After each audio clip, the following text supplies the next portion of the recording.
रंजन जी, लेकिन यहाँ पर अगर हम बात कर ले दुमका सीट की, दुमका पर किस तरह की चुनौती देखने को मिलेगी? ये यहाँ पर भी दो दिग्गज जो हैं एक दूसरे को टक्कर दे रहे हैं। देखिए, प्रधानमंत्री की सभा हुई है, बीजेपी को उम्मीद होगी कि इसका फायदा उसे मिलेगा, लेकिन अभी जो जेएमएम है उनके तरफ से भी स्टार प्रचारक पहुंच रहे हैं। कल्पना सोरेन अपनी बातें रख रही हैं, चंपाई सोरेन जो कि मुख्यमंत्री हैं राज्य के, वो अपनी बातें रख रहे हैं, राहुल गांधी भी इस क्षेत्र में आ सकते हैं। तो ये सारी चीजों को देखें तो आप किसी निष्कर्ष पर ये नहीं पहुंच सकते कि इस एक सभा से दुमका को जीत लिया जाएगा। मुकाबला वहां पर बिल्कुल कांटे का है, बराबरी का है। अगर आप पिछली बार की बात कीजिए तो वहां पर जो जीत हार का फासला था वो 4.7% ही था। मतलब शिबू सोरेन हारे थे और वहां पर सुनील सोरेन जीते थे, तो दोनों के बीच हार जीत का फासला 4.7% था। अब अगर आप समझिए, चूंकि लड़ाई वहां आमने सामने की हो रही है सीता सोरेन और नलिन सोरेन के बीच में, तो अगर किसी ने 2.5% का भी अगर स्विंग अपनी तरफ कर लिया तो फिर मुकाबला उसकी तरफ झुक सकता है और तब बिल्कुल एक नेक टू नेक मुकाबला हो जाएगा। इसलिए यह कहना कि हाँ दुमका की सीट जो है वो बिल्कुल बीजेपी के पास चली ही जाएगी, ये अभी कहना थोड़ी जल्दबाजी होगी। मुकाबला जो है वहां पर आपको बराबरी का दिखना है। देखिए, नलिन सोरेन 7 बार विधायक रह चुके हैं शिकारीपाड़ा से, तो उनकी एक अपनी पहचान है और वो जब शिकारीपाड़ा से जीतते हैं तो वो जो लीड होती है विधानसभा में वो बड़ी लीड से जीतते हैं। पिछली बार भी 29-30 हजार वोटों से शिकारीपाड़ा से उन्होंने चुनाव जीता था जब पिछली बार विधानसभा का चुनाव हुआ था। तो यहां पर इस क्षेत्र में जेएमएम की एक अपनी पकड़ है। तो जहां बीजेपी अपनी बातों को लोगों तक पहुंचा रहा है, वहीं जेएमएम भी अपनी बातों से लोगों को अपनी तरफ करने की कोशिश कर रहा है। देखिए, यहां पर सिंपैथी कार्ड दोनों तरफ से खेला जा रहा है। एक तरफ कल्पना सोरेन ये बात कहते हुए दिखती है कि अगर इंडिया गठबंधन की सरकार बनेगी, आपके वोट से ही हेमंत सोरेन जेल से बाहर निकल सकते हैं, तो एक सेंटिमेंटल अपील जो है वो करते हुए दिखती है। दूसरी तरफ सीता सोरेन भी जो कहती हैं और वो भी एक यहाँ पर लोगों की भावनाओं को छूने की कोशिश करती हैं और कहती हैं कि जब वो पार्टी में थी, मतलब जेएमएम में, तो उनके साथ पार्टी ने और परिवार ने जो है वो न्याय नहीं किया है, वो सम्मान नहीं दिया है। वो अपने स्वर्गीय पति दुर्गा सोरेन को भी याद करती हैं और इस बात को दावे से कहती हैं और बड़े गर्व से कहती हैं कि वो गुरुजी शिबू सोरेन की बड़ी बहू है। तो दोनों तरफ से ये इमोशनल कार्ड तो है ही।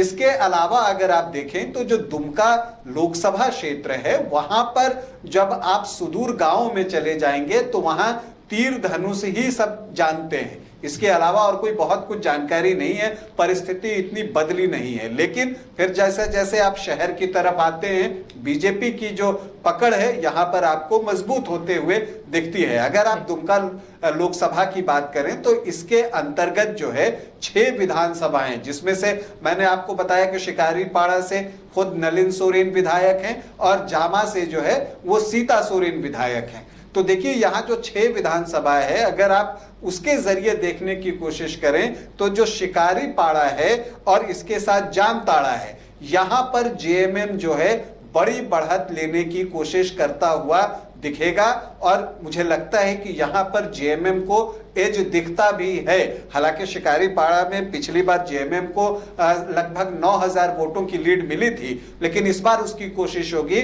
कि शिकारीपाड़ा में अपनी लीड को वो बढ़ाए और साथ ही जामताड़ा में भी अपनी लीड को बढ़ाए। पिछली बार 16000 की लीड थी और इरफान अंसारी जब जीते थे जामताड़ा से तो वो 38000 वोटों से जीते थे विधानसभा में। तो कुछ वैसी ही जीत या लीड आप कह सकते हैं जामताड़ा से जेएमएम को उम्मीद होगी। दूसरी तरफ जो बीजेपी है उसका जो सारा ध्यान है सारठ, जहां से रणधीर सिंह आपको एमएलए हैं, सारठ में बीजेपी चाहेगी कि उसे लीड मिले। पिछली बार यहां पर लगभग 20,500 की लीड जो है वो बीजेपी को मिली थी, सुनील सोरेन को मिली थी जब शिबू सोरेन उनके खिलाफ चुनाव लड़ रहे थे। और यहां पर जो रणधीर सिंह हैं वो चुनाव जीते थे 28,700 से कुछ ज्यादा वोटों से। तो आप ये देखिए कि बीजेपी की भी कोशिश है कि सारठ में जो उसकी लीड हो वो बड़ी हो। इसके अलावा बीजेपी की नजर जो विधानसभा अध्यक्ष हैं रविंद्र महतो, उनका जो विधानसभा क्षेत्र है नाला, उस पर भी है। और नाला में पिछली बार बीजेपी ने जो है लगभग 34,000 वोटों की लीड हासिल की थी और एक बार फिर से यहां पर बड़ी लीड बीजेपी चाहेगा, क्योंकि विधानसभा चुनाव में भी रविंद्रनाथ महतो सिर्फ 3,500 वोटों से जीते थे। तो आप यहां देखिए जेएमएम जो फोकस कर रहा है वो शिकारीपाड़ा और जामताड़ा, बीजेपी जो है नाला के साथ सारठ। तो ये 4 विधानसभा क्षेत्र हो गए, बाकी बचे 2 और वही फैसला करेंगे। और वो 2 कौन है? जिस पर की सोरेन परिवार का कब्जा है। दुमका में बसंत सोरेन विधायक हैं और जामा से खुद सीता सोरेन जो है वो विधायक है।